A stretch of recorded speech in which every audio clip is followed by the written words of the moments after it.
मध्यंतरी एका गावात भाषणाला गेले होते. त्या गावातल्या तरुण साधारण 9वीतल्या मुलांनी आत्महत्या केली. मुलं आत्महत्या का करतात हा प्रश्न आणखीन वेगळा आहे. त्या 9वीतल्या मुलांनी आत्महत्या केली आणि त्याच्या हातात एक सुसाईड नोट लिहून ठेवलेली होती. सुसाईड नोट मी तुम्हाला सांगते त्यांनी काय लिहिलं होतं. Mummy, I am sorry. मला बंटीची मम्मी होता आलं नाही. पुन्हा एकदा सांगते. Mummy, I am sorry. मला बंटीची मम्मी होता आलं नाही. या सुसाईड नोटचा अर्थ कुणालाही कळला नाही. विचारून बघितला. त्या मुलाच्या आईला विचारलं याचा अर्थ काय आहे. त्या म्हणल्या माझ्याही लक्षात आलं नाही हो. मग त्याच्या मामांनी मला असं सांगितलं की या सुसाईड नोटचा अर्थ फार वेगळा आहे. माझी बहीण खूप शिकलेली आहे, प्रचंड हुशार आहे आणि तिचे मिस्टर मुंबईतल्या एका कंपनीमध्ये फार मोठे अधिकारी आहेत. त्यांना प्रचंड पगार आहे. माझ्या बहिणीला नोकरी करण्याची तसं म्हटलं तर आवश्यकता नाही, पण तिचं शिक्षण बघता तिला ते करणं आवश्यक आहे असं तिला वाटत होतं. तिचा मोठा मुलगा हा 9वीतला आणि धाकटा मुलगा बंटी मतिमंद जन्माला आला.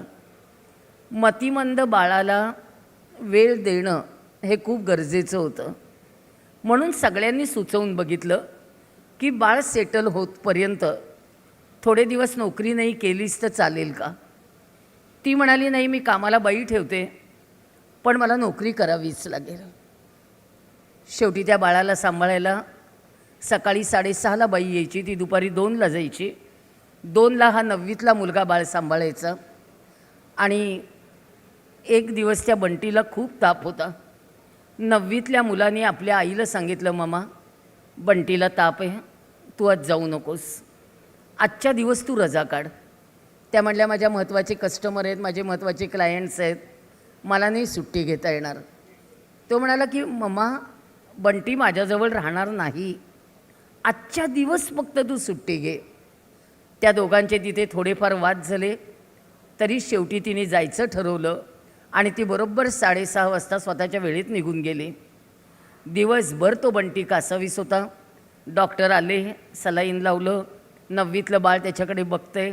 वडिलांना फोन लावला. वडिलांनी सांगितलं महत्त्वाची मीटिंग आहे. ती कामाची आया आलेली, ती सांभाळत होती. बंटी राहत नव्हता, इतका कासावीस होऊन रडत होता.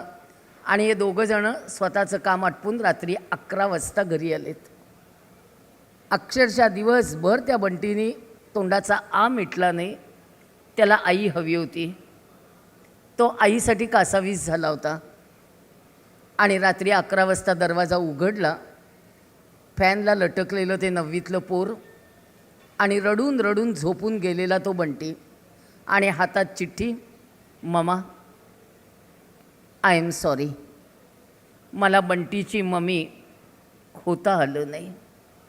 त्या 9वीतल्या मुलाच्या मनावर काय आघात झाले ते त्या मुलाला माहिती होते. त्या बंटीला आई नव्हती, त्याचं त्याला दुःख वाटत होतं. आणि आईला असं वाटत होतं की नाही, माझं सगळं बाहेरचं काम महत्त्वाचं आहे. सांगा कशी सांगड घालूया, कशी यांची मनं एकत्र आणूया, काय